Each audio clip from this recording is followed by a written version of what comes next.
Nga po sa inyo mga kadayod, gagawa tayo ng ilaw para sa solar na gagawin natin, gagamitin natin sa probinsya. Magdi-DIY tayo. Ang gagamitin natin yung ilaw na sa motor, ginagamit sa pang sa motor, ganito. Kukuha tayo ng mga ilan-ilan nito para ikabit natin dito sa loob. Titising natin kung ilang watts yung bawat isa niyan. Gugupitin ko tapos titisting natin yung dalawang tanso na yan, gigitnaan natin kung ilan yung niyan, sukat. Yan. Tapos babalatan natin yan para makuha natin yung nandito ang positive, ito negative. Testing natin kung ilan ang ilalagay natin.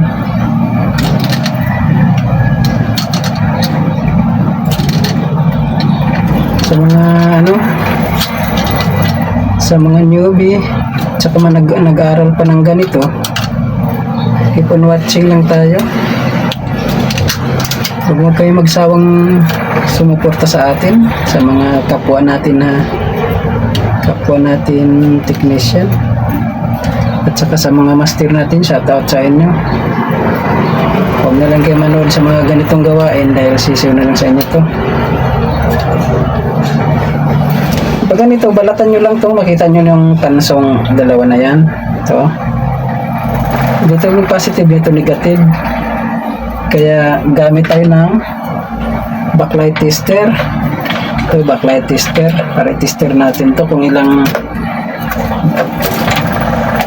volt tayo bawat isa niyan, para sasaksak natin.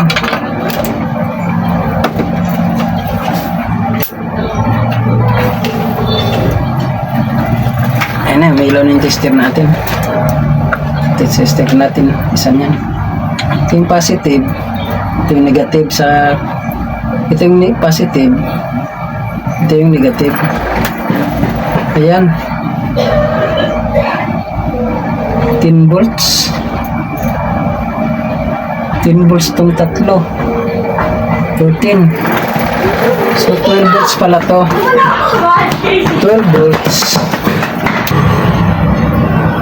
Ito mga kadayod, nakakuha tayo dito ng kung gagamitin natin.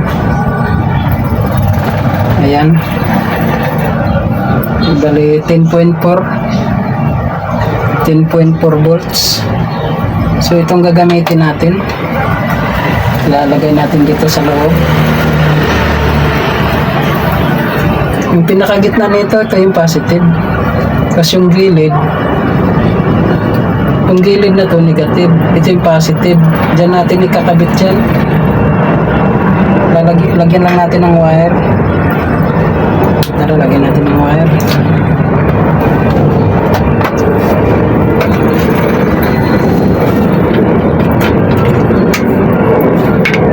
Ang gagawin lang naman, kasi to, yung sa accessories sa mga motor to, may dalawang tanso dyan. Tanggalan nyo yung parang niya, nakasealed siya ng parang plastic, silicone. Yan. Tanggalan, balatan nyo lang. Tayo natin sa logan. Yan. Tabi na natin to. Tapos tunawan nyo lang ng tingga.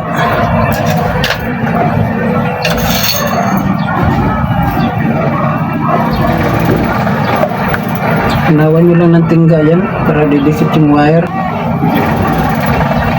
Yan. Tapos kuha kayo ng wire.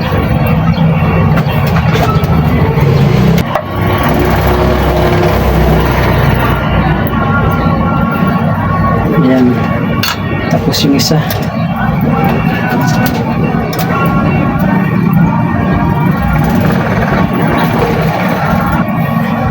Gagawa ko nito ng siguro mga 4 para sa solar setup natin.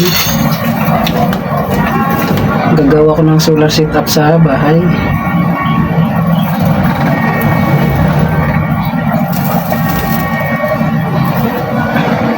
Tapos battery na ano. Ito na siya. Yan.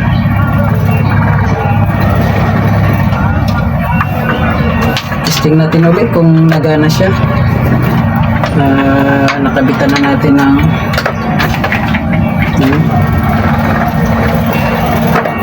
nakabitan na natin siya ng wire.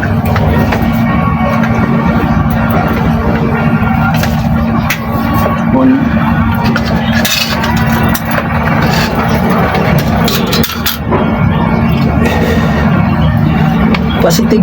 Positive uli nasa kanan, naka-indicate naman dito yung positive. Ito positive, naka-indicate sa ilalim.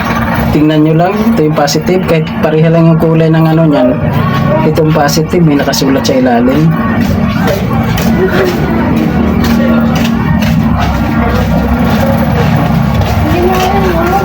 Ito, ayan.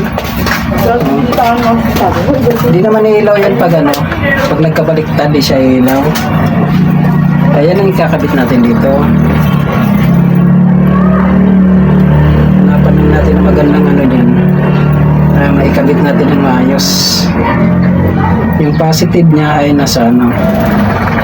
Para dumikit ng maigi, gamitan natin siya ng glue gun. Positive ay nasa gitna.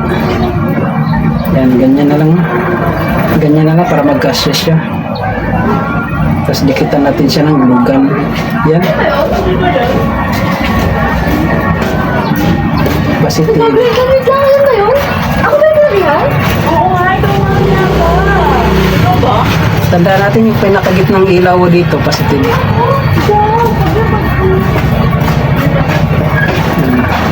Idikit na lang muna natin to. Huwag lang magkamali. Kasi hindi siya ilaw pag nagkamali tayo.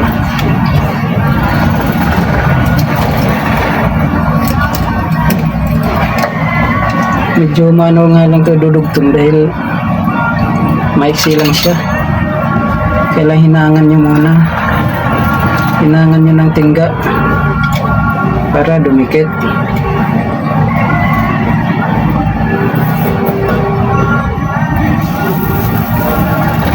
Yan.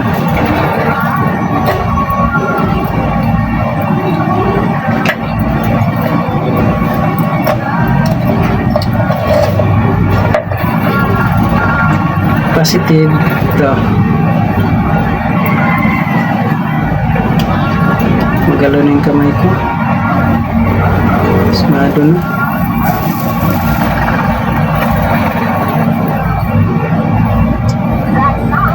Ayan. Kulang pa sa dikit.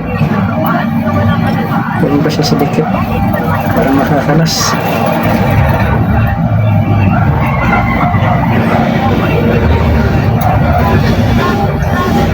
Ayan. Dikit na. Tapos yung kabila na naman. Negative.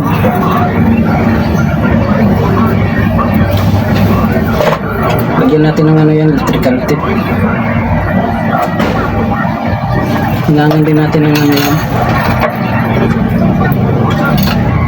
Lagyan natin ng electrical tip para hindi siya mag-lose contact or lost connection. Kasi try natin i-testing na may kasama na siya yung pinakabilog niyang ano, takip.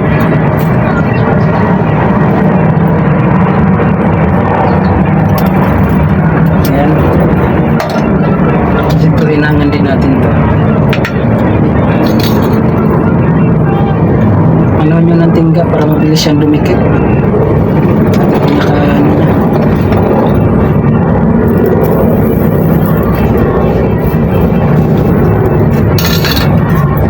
Kasi dugtong niya.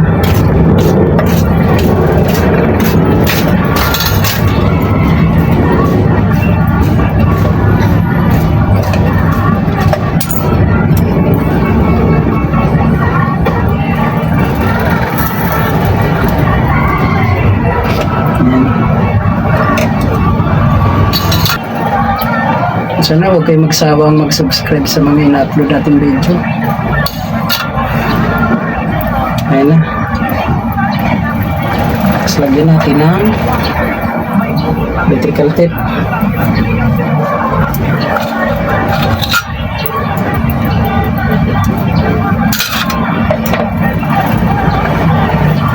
Para wala siyang lost connection.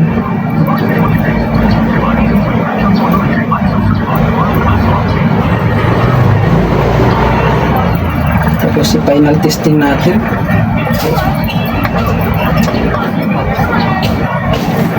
Sana gumagana siya para gagawa pa tayo ng madami. Pasok lang natin sa loob yung mga wire niya. Hindi naman nagkakaano yan. Yan. Ganyan na lang yan siya. Tapos kunin natin takip. Saka natin iti-testing kung gumana siya. May tayo ng bahayan. Ito yung pinaka ano niya, parang sa kurente lang din para dito mahirapan pag kinabit natin sa bahay. Ganyan yan siya. Subok natin, kuha tayo ng 12 volts na supply para mas malakas.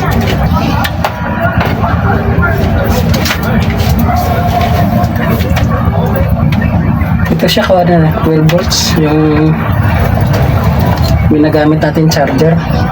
12 volts ito siya, 6 to 12 volt. Kabit natin positive saka negative. Yan. Kita nyo, maliwanag naman siya. Maliwanag din siya sa 12 volts. Kaya ito, gagawa tayo nito ng mga apat pa gagawin natin na 12 volts para sa solar. Kaya okay na to, liwanag na to. Pag sa gabi, maliwanag pa kasi dito, kaya hindi pa siya masyadong malinaw. Kaya ito lang, maraming salamat sa panonood.